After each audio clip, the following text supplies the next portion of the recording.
it's a huge victory. Not just winning the Electoral College, but massive victory in the popular vote as well. I mean, what a freaking comeback compared to 2020, whatever you may think about that. So I'm not from America. You guys would know that. Those of you who know me, you know I'm not from the US. I am an undercover Brit and Nigerian as well. But I spent a lot of time in the USA, absolutely love the country, been to over half of the states, got so many people I know and love in the USA, and this is also my biggest audience that's out there. Now, not everyone who follows me, not everybody I'm close to, not all of my friends, acquaintances, or followers are necessarily Trump supporters. I know that there's a leaning that way, and there has been for the past 5 or 6 years at minimum. But I want to tell you guys what this represents, because like I said, I'm over here in the Middle East, and I can tell you all the people I've been talking to in Dubai, pretty much, not all, but the vast majority have been hoping for Trump to win. People all around the world have been hoping for Trump to win. I think there's an exception to that with many European countries, but outside of that, I think most people have been wanting Trump to win.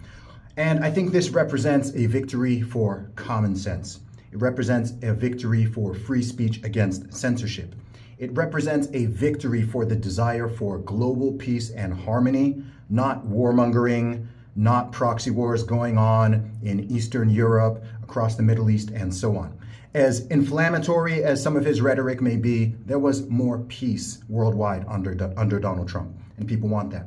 People want lower inflation. People care about the economy. People care about their families. They're not trying to trans their kids. They don't want boys in female sports. They don't want all of the goofy woke crap. They don't want an open border that is undermining the entire nation. They don't want foreign countries being put ahead of the USA itself. These are not just things that affect Americans. These are things that affect people all around the world. And this is why people all around the world are keeping an eye on and caring about this US election. Now, there's a part of me that really wants to gloat right now. I'm someone who, if I were American, I would have voted Trump the 3 last straight elections. I've been very open about that fact.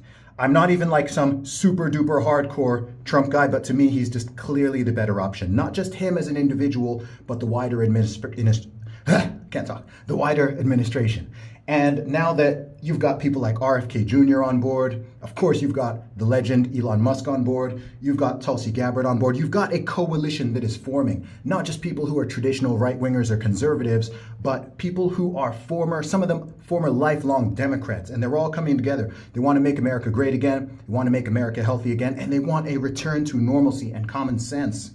People care about the economy, they care about safety, they care about the border.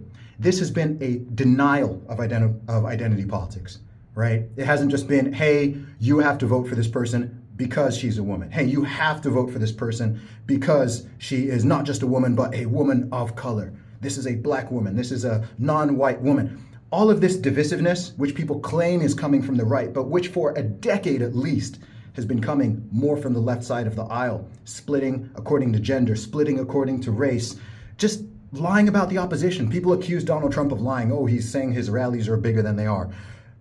Okay, sure, he's done that stuff for decades. But when you're talking about massive lies, when you're talking about former presidents and people in the media still pretending that he said white supremacists are very fine people, all of this stuff, there have just been so many hoaxes, there's been so much nonsense, and they've just been lying to our face. Not just Americans, all of us, they've been lying for this whole past decade.